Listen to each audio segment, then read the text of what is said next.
What if Anakin defeated Palpatine during Revenge of the Sith? Let's explore the depths of it in the video. One choice. One moment, everything changes. Mace Windu's lightsaber hovers inches from Palpatine's throat. The Sith Lord begs for mercy, and Anakin Skywalker, the Chosen One, must decide, fall to darkness, or choose the light. In our timeline, he saved Palpatine, became Darth Vader, burned the galaxy. But what if he didn't? What if in that split second, Anakin made a different choice? What if he chose the light? The Empire never rises. Vader never exists. Padme lives. Luke and Leia grow up with both parents. The Jedi survive. Peace reigns. But is it that simple? Does one choice really change everything? Or does darkness find another way? This is the story of that choice, and everything that came after. The air in Chancellor Palpatine's office crackles with tension as Mace Windu stands over the Sith Lord, his purple lightsaber humming with deadly intent. Palpatine cowers in the corner, his face twisted and scarred from his own reflected lightning. The Supreme Chancellor of the Galactic Republic revealed at last as Darth Sidious, the Dark Lord of the Sith, who orchestrated a war that consumed the galaxy. Behind Mace Windu stands Anakin Skywalker, his face torn with conflict. Everything he believed, everything he fought for, hangs in the balance of this single moment. I am going to end this once and for all.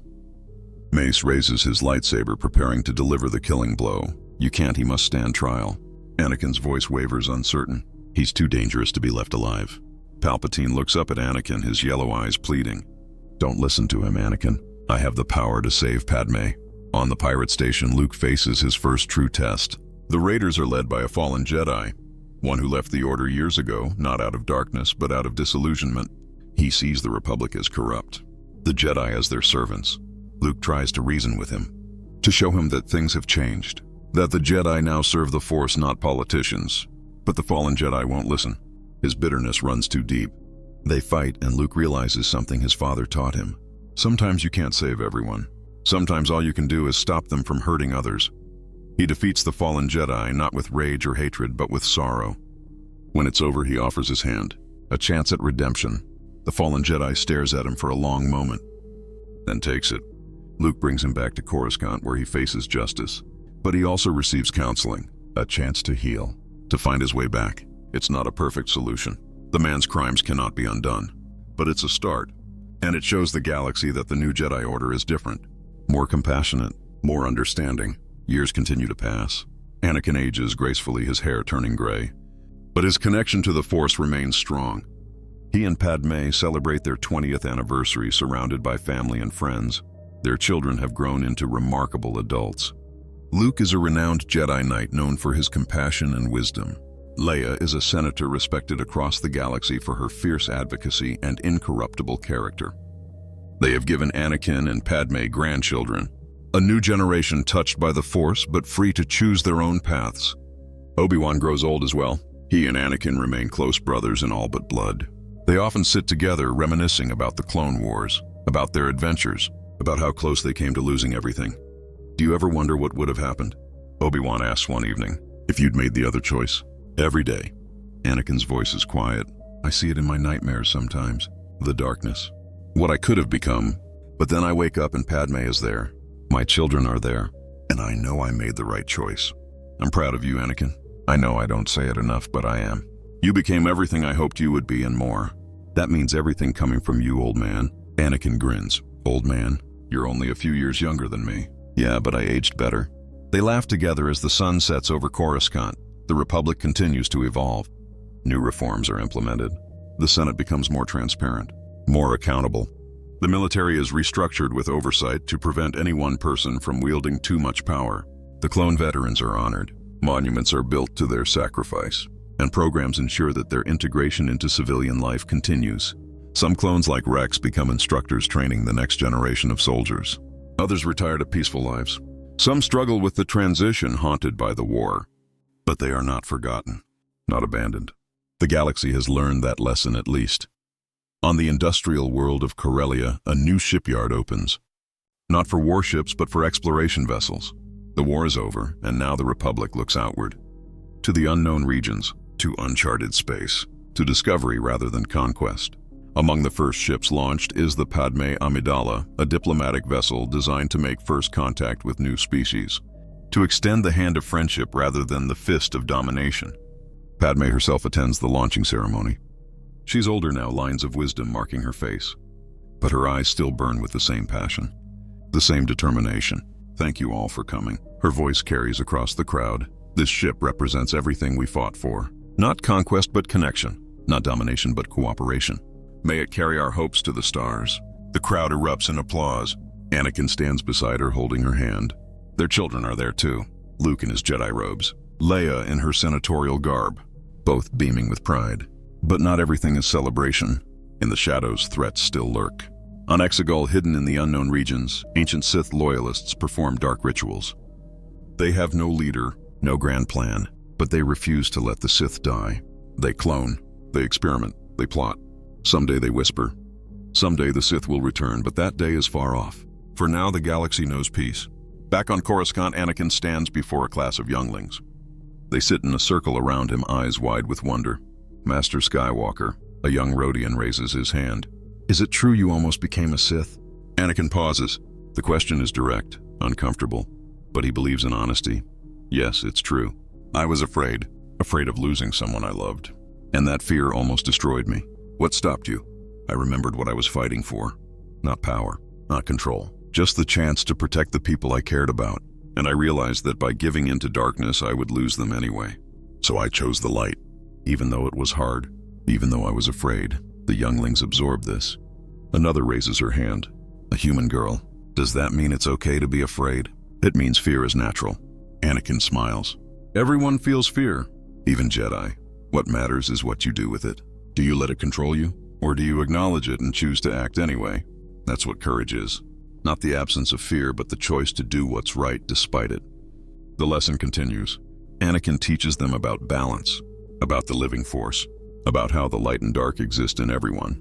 The goal is not to deny the darkness, but to choose the light, again and again, every day, every moment. When the class ends, Ahsoka appears in the doorway. She's a master now, respected throughout the Order. Still can't believe you're teaching younglings Sky Guy. You used to complain about how boring the lessons were. Yeah, well, Anakin stretches. Turns out there's something satisfying about passing on what you've learned. Who knew? They walk together through the temple halls. The building has been expanded, rebuilt. It now includes gardens, meditation spaces, even areas for families. The Order has truly transformed. Ahsoka, we did it. We actually made things better. We did. But Anakin, there's something I need to tell you. Her expression turns serious. I've been sensing disturbances in the Force, out in the unknown regions. Something dark is growing, I know. I felt it too. But whatever it is, it's not ready to move. Not yet. We have time. Time to prepare. Time to train the next generation. When it comes, we'll be ready. I hope you're right. I have to be, because I'm not the chosen one who brings balance through destruction. I'm the one who maintains it through vigilance, through teaching, through never giving up. They reach the temple's main balcony overlooking Coruscant. The city planet stretches in every direction. Billions of lives, each one going about their day. Protected by the peace that was so hard won. This is what we saved. Ahsoka's voice is soft. All of this, it was worth it. Every battle, every loss, every sacrifice. Anakin nods. In the distance, he can see the Senate building where Padme is working. Can sense through their bond that she's in a heated debate defending some new reform. He smiles, his wife, still fighting for what's right after all these years. He can sense Luke on a mission somewhere in the mid-rim. Can feel his son's calm presence, his compassion. And Leia in her office drafting legislation. Her fierce determination inherited from both parents. His family, safe, happy, free. The price of peace is eternal vigilance. Anakin murmurs. That's what Master Windu used to say. He was right. The dark side never truly disappears. It waits, it whispers. It offers easy answers to hard questions. So we stand watch. We teach the next generation to do the same. And we never forget what we almost lost. On a distant world in the Outer Rim, a young boy discovers he can move objects with his mind. His parents frightened by this contact the Jedi Order. A recruiter arrives. Not to take the child away, but to offer training, to give the parents a choice. The mother weeps. She doesn't want to lose her son. The Jedi, a middle-aged woman with kind eyes, kneels before her. You won't lose him. Our order has changed. He can train with us, but still return home. Still know his family. We understand now that love is not the enemy. Fear is. The mother looks at her son. at his eager expression, and makes a choice. A choice that will shape his future. The boy becomes a Jedi, but he never forgets his family, never loses touch with his roots, and when he grows up, he becomes a bridge between the Jedi and the common people. A reminder that they are not distant guardians, but part of the community. This is the legacy of Anakin's choice. Not just peace, but a new understanding, a new way of being Jedi. Years later, Anakin is old. His hair white, his face lined, but his eyes still shine with that same intensity. He sits in his quarters meditating when he feels a familiar presence in the Force, one he hasn't felt in decades. Qui-Gon. Master Jin's voice echoes through the Force. "You did well, Anakin. Better than I could have hoped." "Master, you're one with the Force, yes. I've been watching.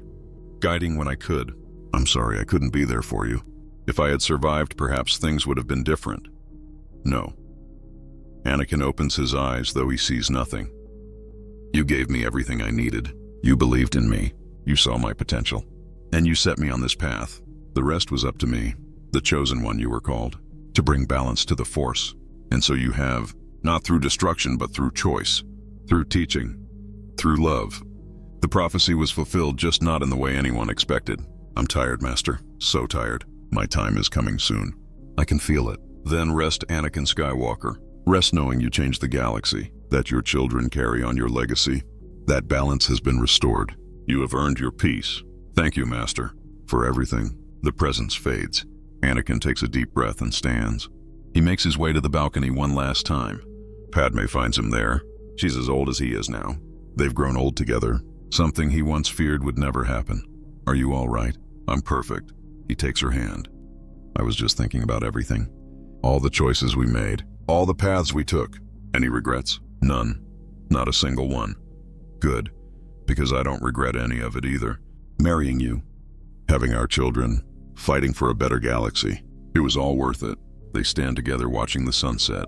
Their last sunset together, though neither knows it yet. That night, Anakin Skywalker passes peacefully in his sleep. Padme beside him. His final thought is of gratitude for the life he lived, the love he knew, the darkness he resisted, the balance he maintained. Across the galaxy, Jedi feel his passing. Luke meditates and feels his father's presence fade. Tears stream down his face, but he also feels peace. His father is one with the Force now, at rest at last. Leia, in a Senate meeting, suddenly stops mid-sentence. Her hand goes to her chest. She excuses herself and finds a quiet corner to grieve. Her father, her hero, gone, but not forgotten, never forgotten. Ahsoka, on a distant world, looks up at the stars. She smiles through her tears. "Goodbye, Sky Guy. Thank you for everything." Obi-Wan feels it too. He's very old now, barely able to walk, but he makes his way to the temple to pay his respects to his brother, his Padawan, his greatest triumph. Anakin Skywalker is given a Jedi funeral.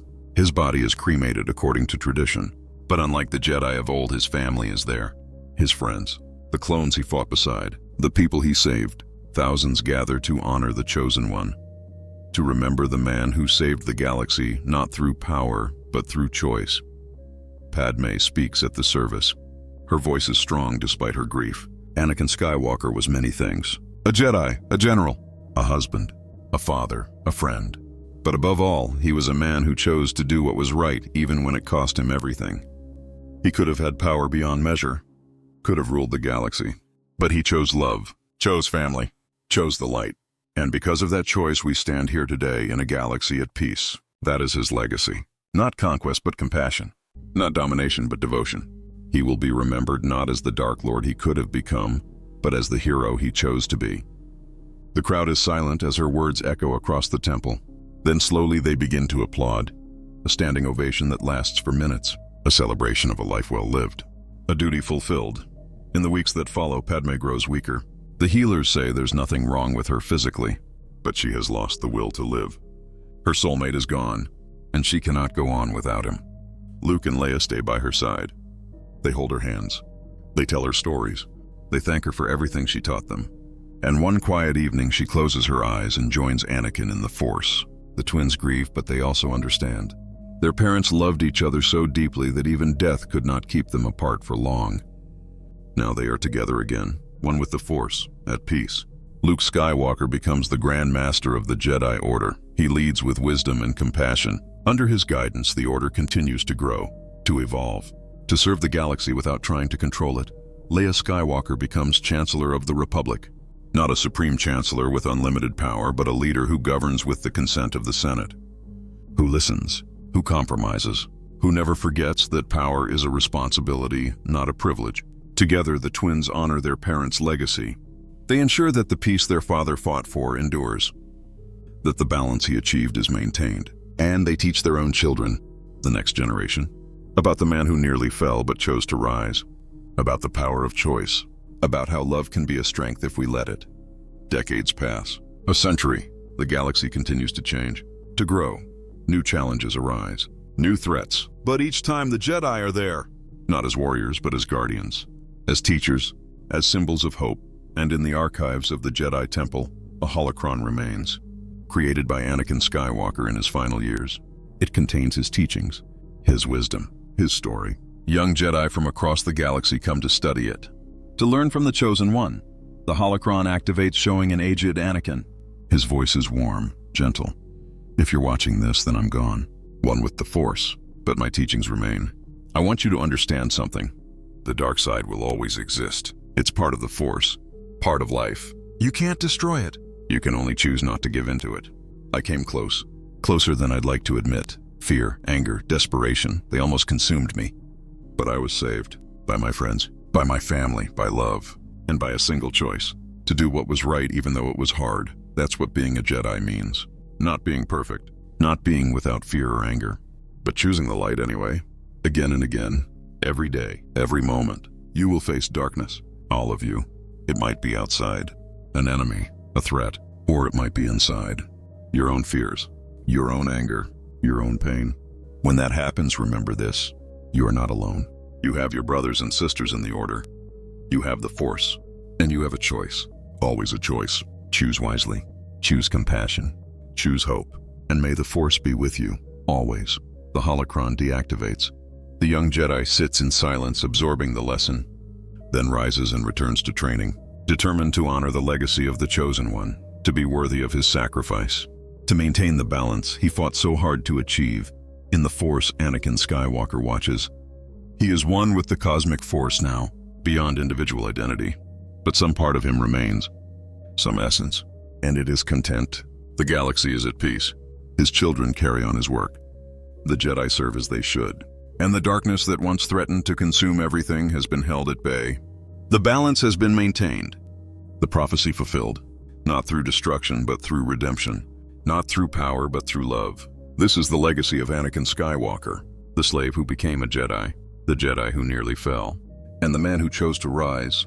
His story becomes legend, a tale told across the galaxy of how one choice, one moment, changed everything. And in every telling, the lesson remains the same.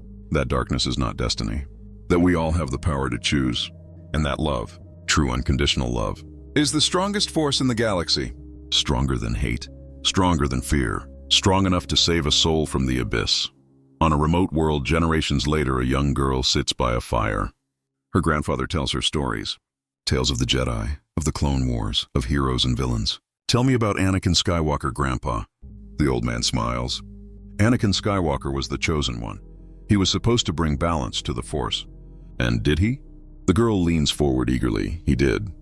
But not in the way anyone expected. He could have become the most powerful being in the galaxy. Could have ruled with an iron fist. But instead he chose to protect. To teach, to love. And that choice saved us all. The girl thinks about this. So he was a hero. He was a man. The grandfather's voice is gentle. Who made mistakes. Who struggled. Who almost fell.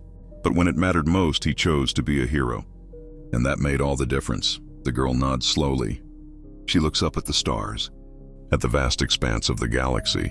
Somewhere out there, the Force flows, light and dark in eternal balance. And somewhere in that cosmic flow, the essence of Anakin Skywalker remains. She sees visions, a figure in black armor standing over burning worlds, red lightsabers cutting through innocence. And a voice, cold, mechanical, inevitable. You cannot escape your destiny. The darkness calls to all who touch the Force. It called to Skywalker. It calls to you. Kira wakes with a gasp. Her roommate, a Twi'lek named Nalia, rushes to her side. The dreams again? Every night. Kira wipes sweat from her brow. It's getting stronger. I see things. Terrible things. Like a warning. Or a promise. You need to tell the Council. I can't. They'll think I'm falling to the dark side. They'll restrict my missions. Watch me constantly. I can handle this on my own. But she can't. The visions intensify. She begins to research, delving into the archives, reading about the Clone Wars, about Palpatine, about the Sith, and she discovers something that chills her to the bone. References to a contingency. A plan Palpatine put in motion decades ago, something that would activate long after his death. She brings her findings to Grand Master Finn Skywalker, Luke's grandson and current leader of the Order. He's young for a Grand Master, only 40 years old. But he has his great-grandfather's intuition and his grandfather's wisdom. Show me what you found. Kira displays her research. Holographic documents, decoded messages, hidden facilities. It's all fragmentary, Master. But there's a pattern. Palpatine was building something. Multiple somethings. Cloning facilities, Sith artifacts, and there are coordinates. To Exegol. Finn's expression darkens. Exegol, I've heard that name. In the old texts. It's a Sith world, hidden in the unknown regions. If what you're suggesting is true, then we need to investigate. Assemble a team, but Kira, be warned. Exegol is steeped in the dark side. It will test you. I understand, Master. I'm ready, are you? Because I sense conflict in you. The same conflict my great-grandfather faced. You walk close to the edge, I won't fall. I promise. I hope you're right. Because the galaxy cannot afford another Vader, even one made with good intentions. The expedition to Exegol is dangerous. Kira leads a team of 5 Jedi Knights through the treacherous hyperspace routes of the unknown regions. The space around Exegol is wrong. Reality seems to bend. The Force is twisted, corrupted. When they land on the surface, they find a wasteland. Storms rage overhead. Lightning splits the sky. And in the distance, a massive structure looms. A Sith citadel. Inside, they find horrors. Cloning tanks filled with failed experiments. Twisted creatures that were once human. And in the deepest chamber, they find what they feared most. A throne room. And on the throne, a figure, not alive, not exactly, but not dead either.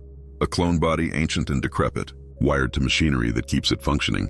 The face is unmistakable, even withered as it is. Palpatine, or what's left of him. The eyes open, yellow, burning.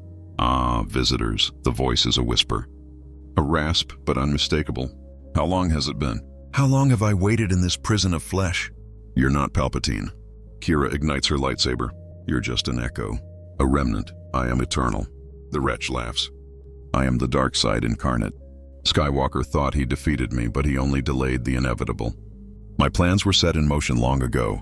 Across the galaxy, my followers work, building, preparing. Soon the Sith will rise again. Not if we stop you. The Jedi advance, but the clone raises a withered hand. Lightning erupts from its fingertips. Not the overwhelming power of the true Palpatine, but enough. The Jedi deflect it with their lightsabers, but the effort is taxing. And then the chamber begins to shake. From alcoves in the walls, more figures emerge.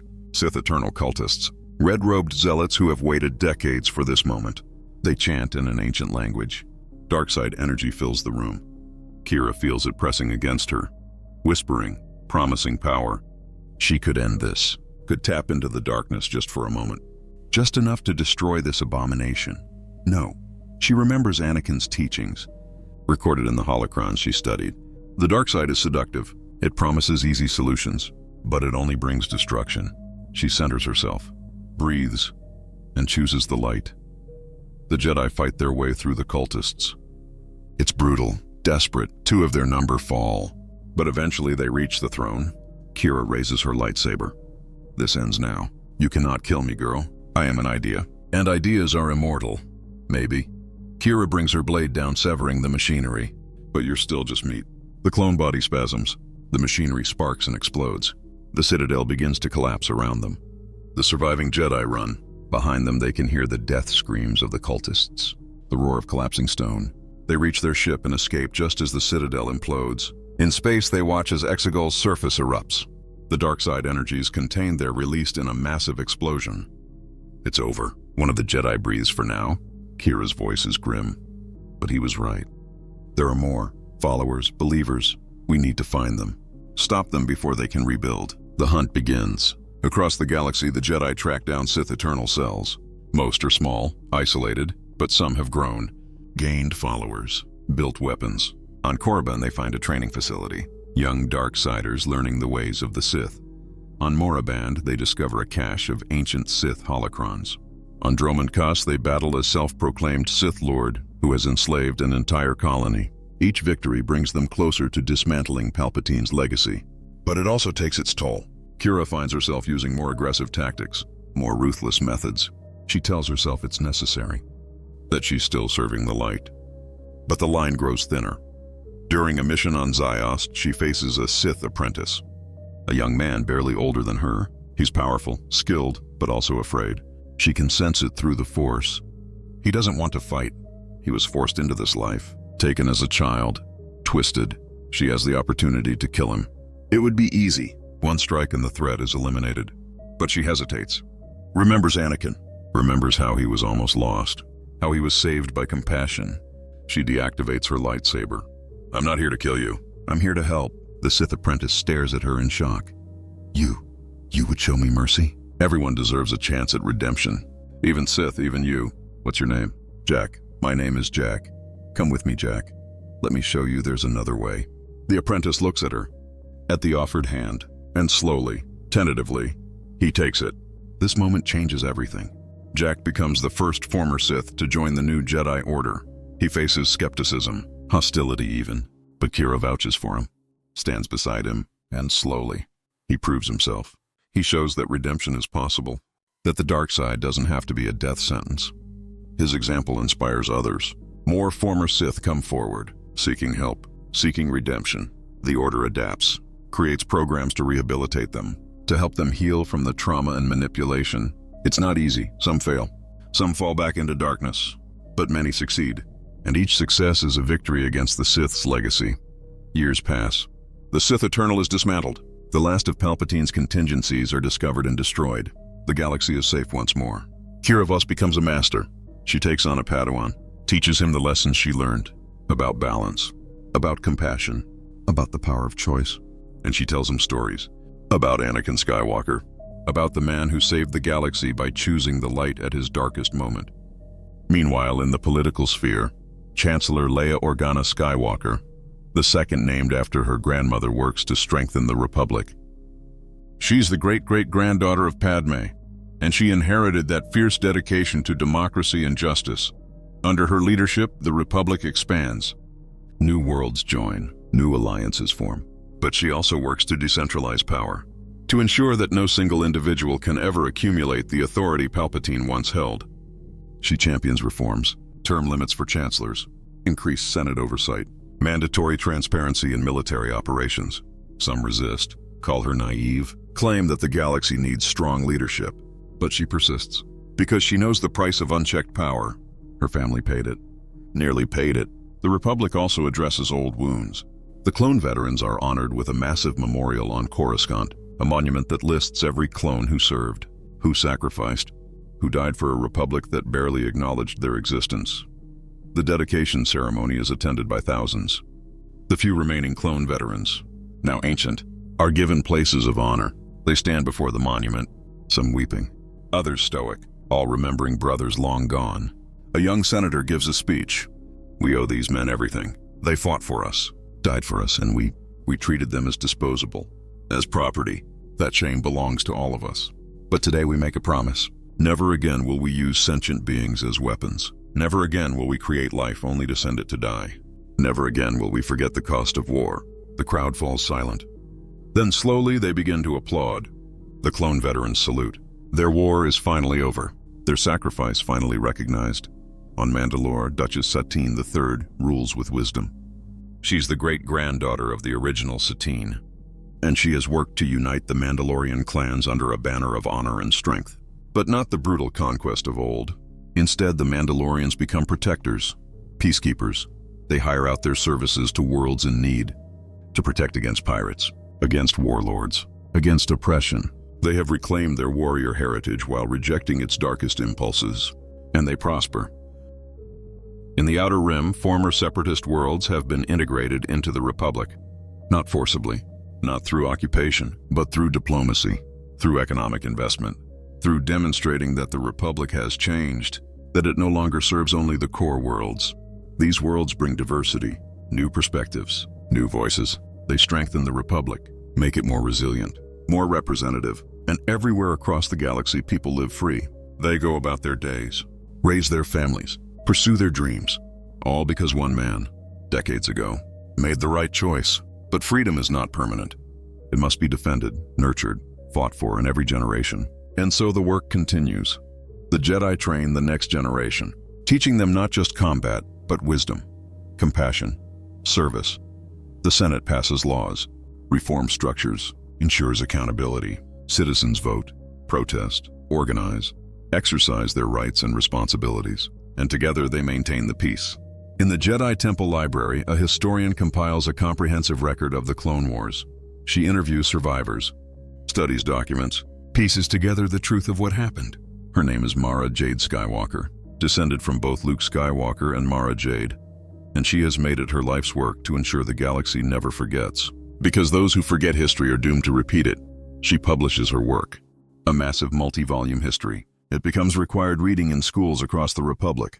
Students learn about Palpatine's manipulation, about how a democracy can be subverted from within, about how fear and anger can be exploited, and they learn about heroes, about Anakin Skywalker, about Padme Amidala, about Obi-Wan Kenobi, about the clones, about everyone who fought to save the Republic.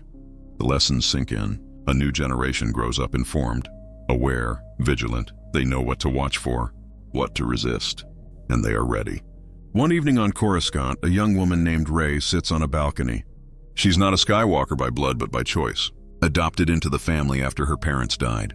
She's training to be a Jedi, and she's thinking about legacy, about what it means to carry a name like Skywalker, her adoptive grandfather. Finn Skywalker joins her, troubled. I don't know if I can live up to it. The name, the legacy. Anakin, Luke, Leia, they were all heroes. How can I possibly? You don't have to live up to anything. Finn's voice is gentle. You just have to be yourself. Make your own choices. That's what Anakin taught us. That's his real legacy. Not power, not fame, just the choice to do what's right. But what if I fail? What if I make the wrong choice? Then you'll learn from it, and you'll make a better choice next time. That's all any of us can do. Rey nods slowly. Tell me about him. About Anakin. I want to understand. Finn smiles. He was complicated, passionate, powerful, but also kind, vulnerable. He made mistakes, terrible mistakes, but he never stopped trying to do better when he stood in that office.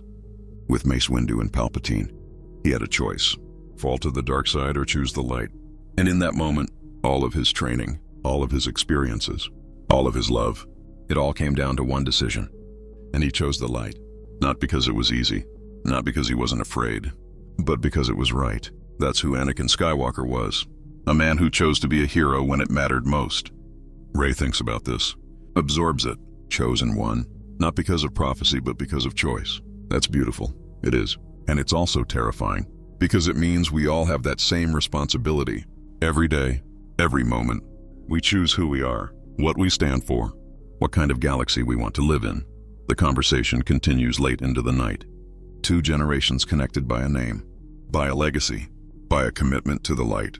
And across the galaxy, billions sleep soundly, protected by that legacy, by the choices of those who came before, by the vigilance of those who stand watch now. The balance holds, the peace endures. But it is never taken for granted, because they remember. They remember Anakin Skywalker, the slave from Tatooine who became the chosen one, who nearly fell to darkness but chose redemption instead, who saved the galaxy not through power but through love, who proved that one person's choice can change everything. This is his legacy, not Darth Vader, not the Dark Lord of the Sith, but Anakin Skywalker, Jedi Knight, husband, father, teacher, hero, the man who, when faced with his darkest moment, his greatest temptation, his most profound fear, chose the light, and in doing so, saved not just himself, but everyone.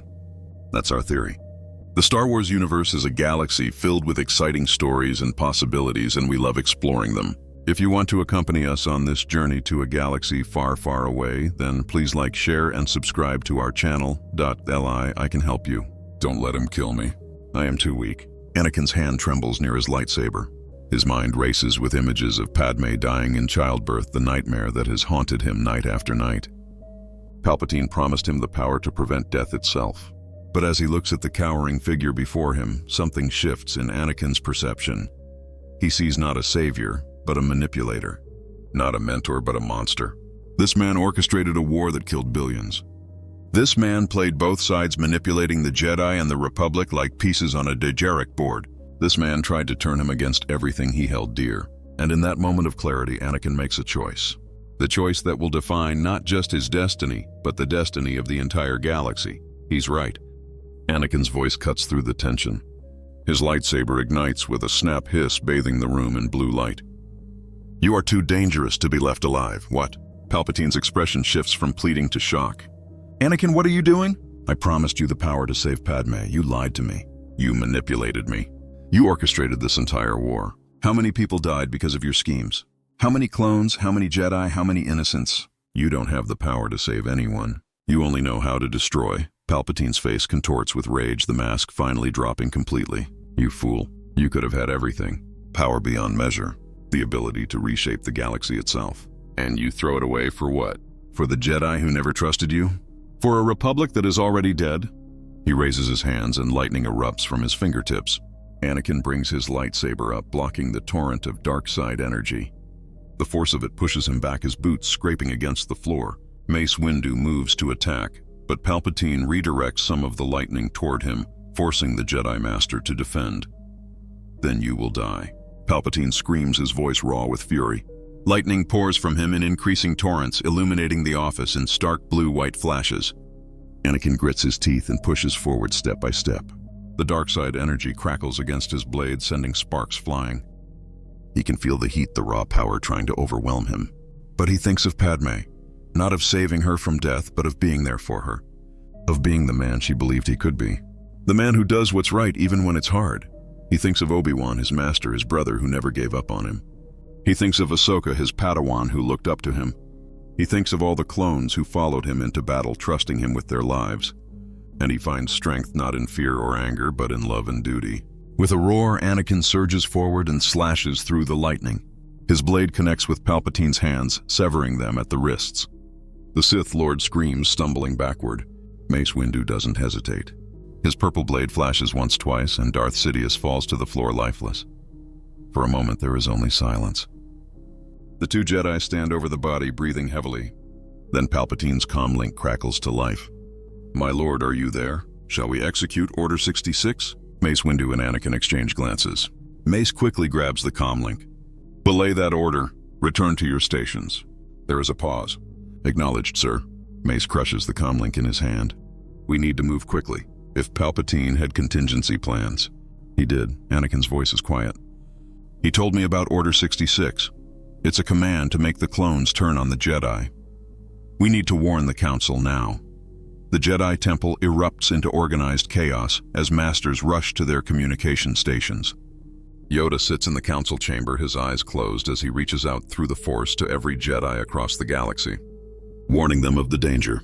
Obi-Wan sprints into the chamber, lightsaber still ignited from cutting down a confused clone trooper who tried to execute him. What's happening? The Chancellor was a Sith Lord. Mace Windu's voice is grim. He had a contingency plan to turn the clones against us. We stopped it, but barely. Where's Anakin? Here. Anakin walks in, his face pale. Master Windu, there's something I need to tell you.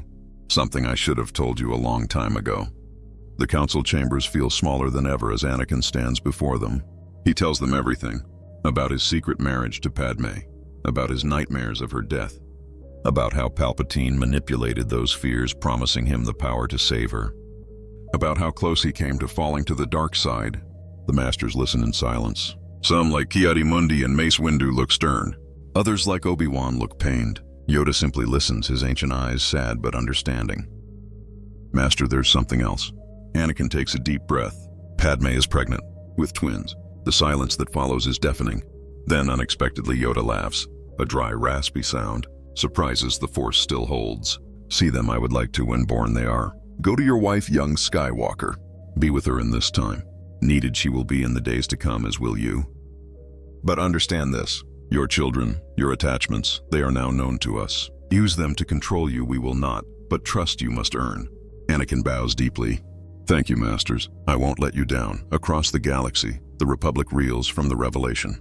Chancellor Palpatine, the beloved leader who guided them through the Clone Wars, was a Sith Lord. The enemy they fought was one he created. The Separatists, the droid armies, the entire conflict was orchestrated by one man for his own grab at absolute power. In the Senate building, Bail Organa stands before the assembled senators.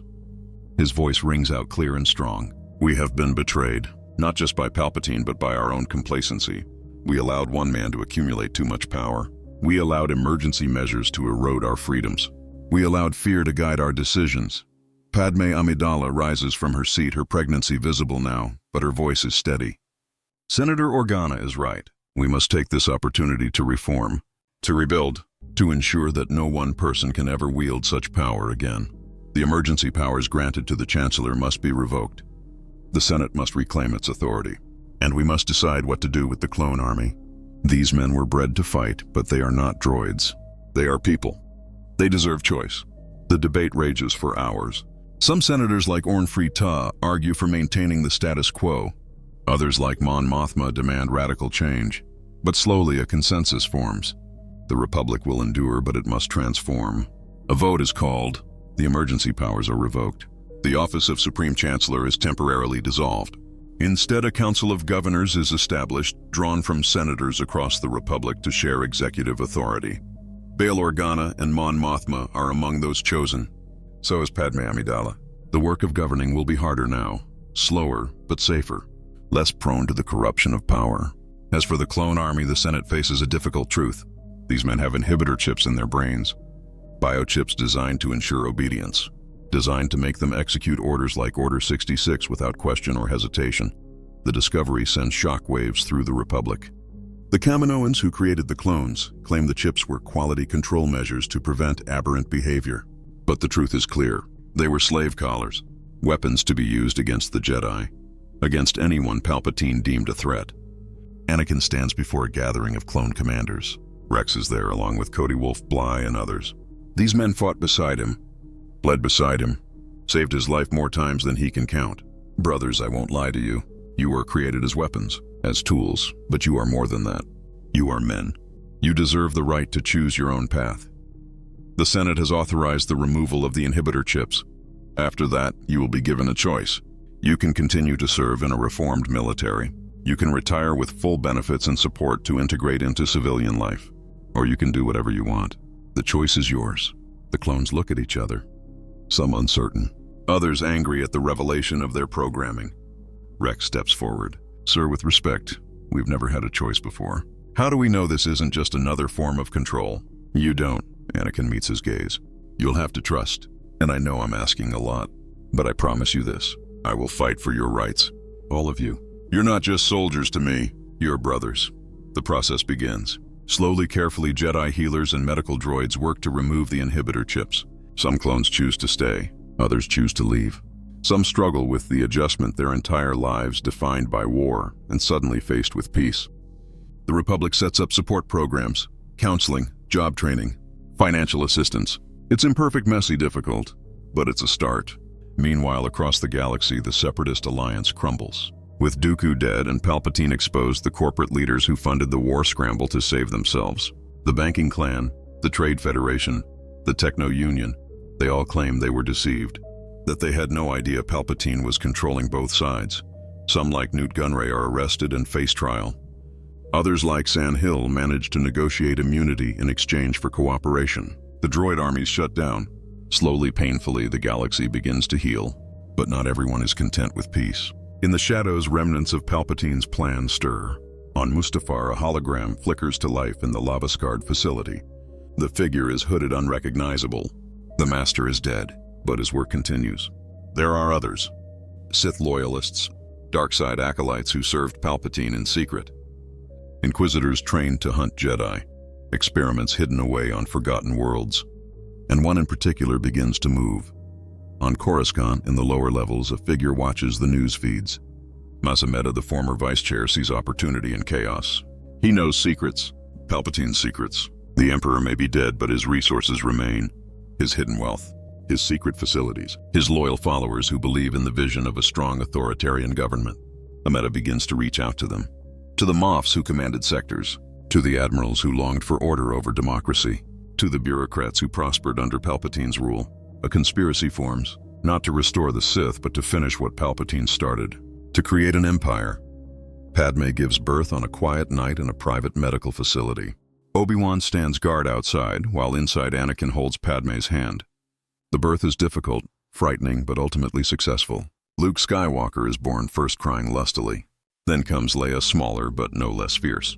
Anakin cradles his children, tears streaming down his face. He remembers his nightmare. Padme dying, these children growing up without their mother. But here in this moment, she lives. She smiles weakly, exhausted but radiant.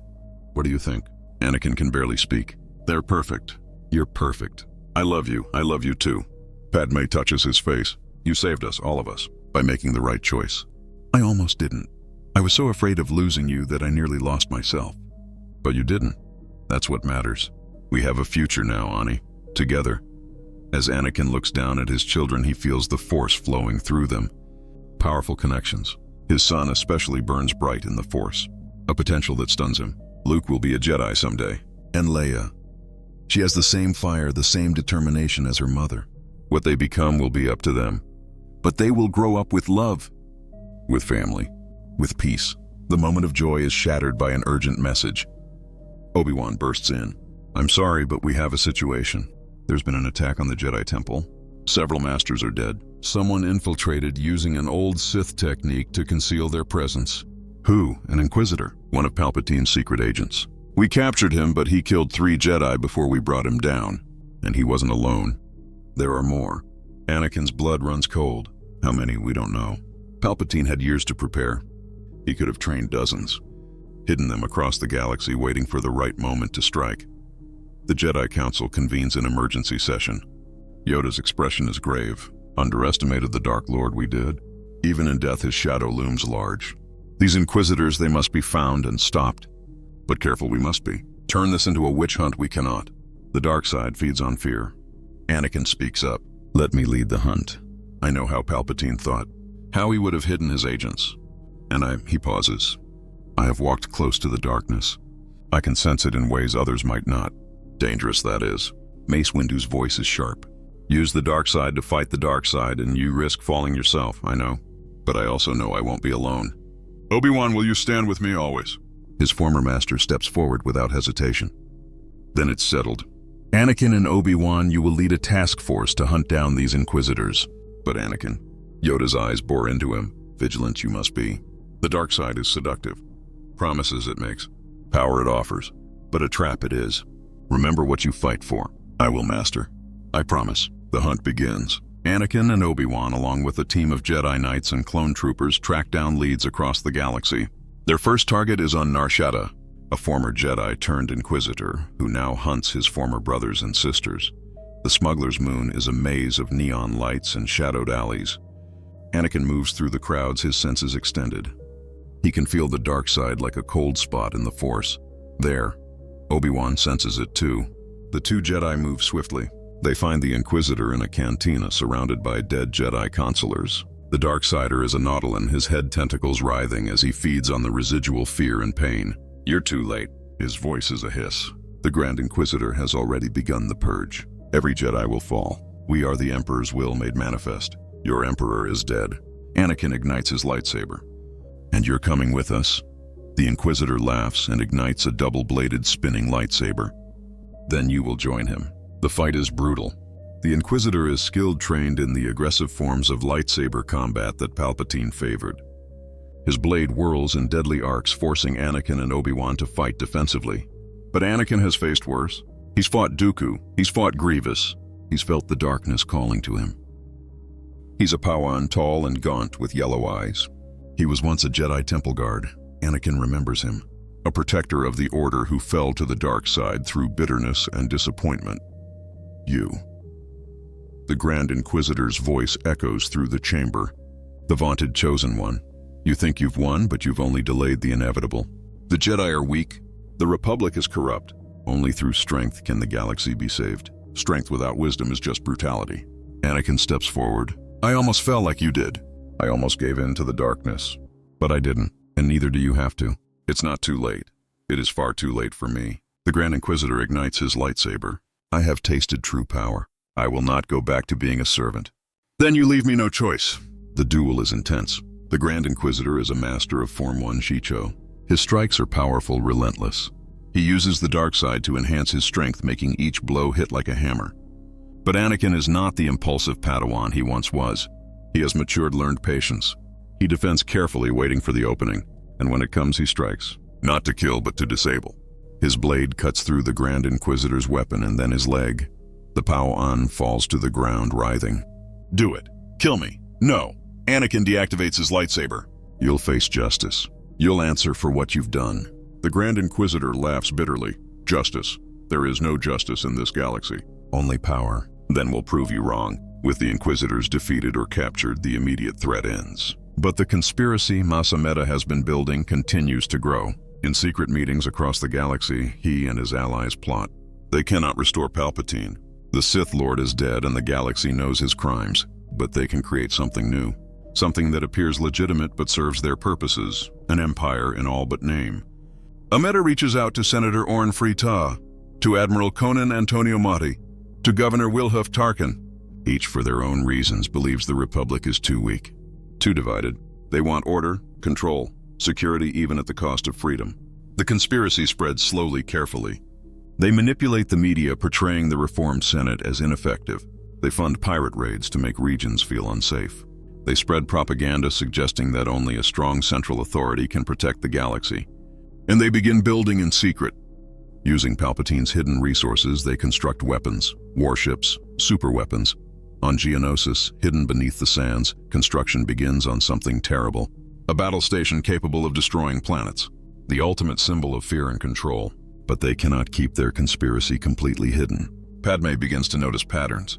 Funding requests that don't add up. Military movements that lack proper authorization. She brings her concerns to Bail Organa and Mon Mothma. The three of them begin their own investigation. What they uncover horrifies them. Masameda has been embezzling funds. He's built a secret fleet, and there are rumors, terrible rumors, of a superweapon being constructed. We need proof. Mon Mothma's voice is urgent.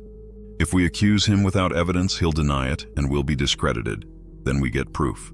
Padme's eyes are steel. I know someone who can help, Anakin. The mission is dangerous. Anakin, along with a small team including Ahsoka and Rex, infiltrates Geonosis. They move through the construction facility, avoiding patrols and security systems. What they find takes their breath away. The skeleton of a massive spherical battle station. Partially constructed but already imposing. That's impossible. Ahsoka breathes.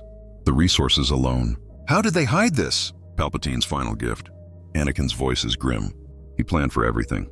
We need to get this information back to the Senate. But as they move to leave, alarms blare. They've been spotted. Betrayed by an insider in the Republic who alerted Ameda. The team fights their way through battle droids and security forces. Anakin's lightsaber flashes, deflecting blaster bolts, while Rex and the clones provide cover fire. They reach their ship, but not before Anakin feels a disturbance in the Force. A presence he thought was gone. Impossible. But there on a landing platform stands a figure in black. Tall, helmeted, breathing through a respirator. It's not Vader, cannot be Vader, but it's someone wearing the armor Palpatine designed. Someone twisted by the dark side and locked in a life support suit. Ahsoka, who is this? I don't know. But he's strong in the dark side.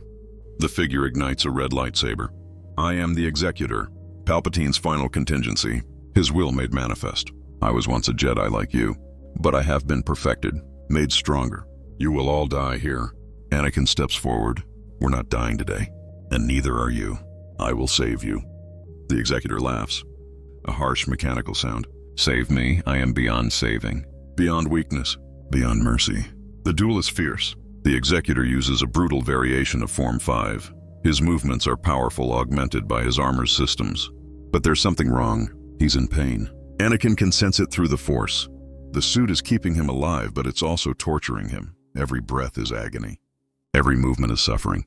Whoever this was, Palpatine turned him into a weapon at terrible cost. I can feel your pain. Anakin presses the attack but speaks calmly. You don't have to serve him anymore. He's dead. You're free. I am not free. I am nothing. Nothing but his will. The Executor's attacks become more frenzied, more desperate. Anakin sees the pattern. The weakness. He channels the Force and with a precise strike severs the Executor's hand. The Dark Warrior falls to his knees. Finish it. Do it. No. Anakin deactivates his lightsaber. You're coming with us. You'll face justice, yes, but you'll also get help. We'll remove that suit, free you from your pain. Why? I tried to kill you. Because that's what Jedi do. We save people even from themselves. The Executor, a former Jedi named Taron Malicos who fell during Order 66 and was captured by Palpatine. He's taken into custody. The Republic gets its proof. The battle station.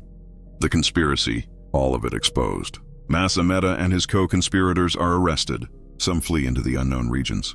Others, like Admiral Mahdi, are captured. The empire that might have been dies before it can truly begin. The Senate debates long into the night about what to do with the battle station. Some want it destroyed. Others argue it could be repurposed for defense. Ultimately, Bail Organa proposes a compromise. The station will be dismantled, its weapons removed, but the structure itself will be converted, made into a symbol not of fear, but of hope.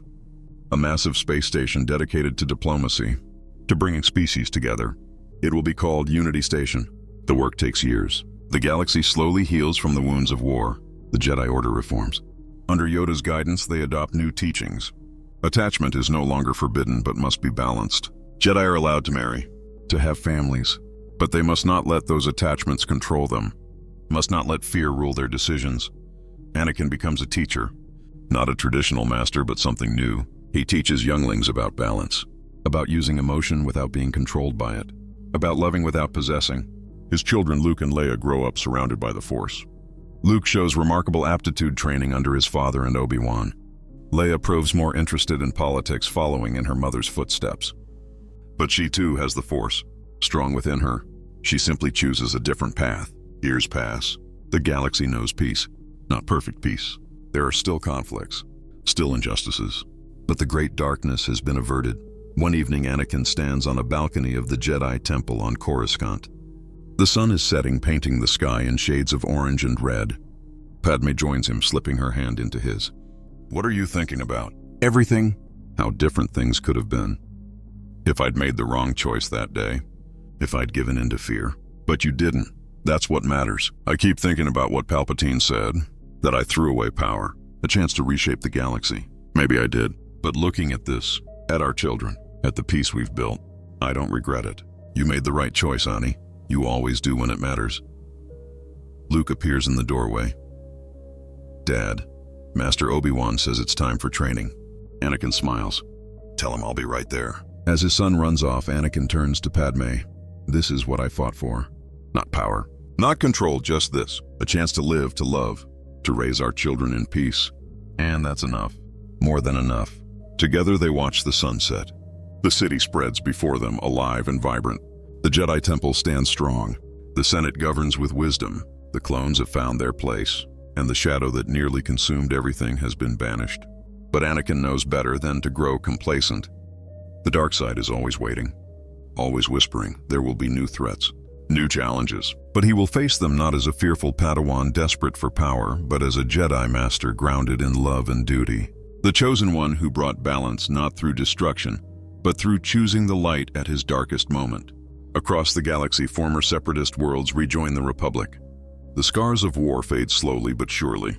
On Mandalore, Duchess Satine rules with wisdom, having survived the conflict. On Naboo, the people prosper under reformed leadership. On Kashyyyk, the Wookiees celebrate their freedom, the chains of slavery broken forever. And in the unknown regions, those who fled the Republic's justice plot and scheme. But they are few, scattered, without a leader to unite them. I will, Master. I promise. Yoda nods, closing his eyes. Then at peace I am. May the Force be with you, Anakin Skywalker. Always. And with that, Yoda becomes one with the Force. His body fades, leaving only his robes. The Jedi mourn, but they also celebrate. A life well lived, a duty fulfilled. Anakin carries Yoda's lessons forward. He becomes known as the Master of Balance. Jedi come from across the galaxy to study under him, to learn how to walk the line between light and dark without falling. Among his students is a young Twi'lek girl who struggles with anger. Anakin sees himself in her. He teaches her not to suppress her anger, but to acknowledge it, to understand it, to use its energy without letting it control her. She becomes one of the finest Jedi of her generation. There's also a human boy who fears attachment, having lost his family to war. Anakin teaches him that love is not weakness, that caring for others gives strength, that the fear of loss is natural but must not dictate our choices. The boy learns, grows, becomes a healer using the Force to mend rather than harm. And then there's a young girl with brown hair and fierce determination, Leia Skywalker. She trains under her father, but also under her mother, learning diplomacy and leadership. She is powerful in the Force, but chooses a different path. She will be a senator like her mother. But unlike the senators of old, she will not be blind to corruption. She will fight for justice, for the downtrodden, for those without a voice. And if she must, she will use her Jedi training to protect them. Luke Skywalker becomes a Jedi Knight at the age of 18. His ceremony is attended by hundreds. Jedi, senators, citizens, clone veterans. All come to see the son of the Chosen One take his vows. Anakin places the braid on his son's shoulder, his hand trembling with pride. "You've earned this, Luke. I'm so proud of you." "Thanks, Dad. I had a pretty good teacher." Luke's first mission as a knight takes him to the Outer Rim. Pirates have been raiding shipping lanes and the local government requested Jedi assistance. He goes alone, as is tradition for a newly knighted Jedi. Anakin watches him leave, feeling the same fear every parent feels. The desire to protect, to keep his child safe. But he also feels pride, trust. Luke is ready.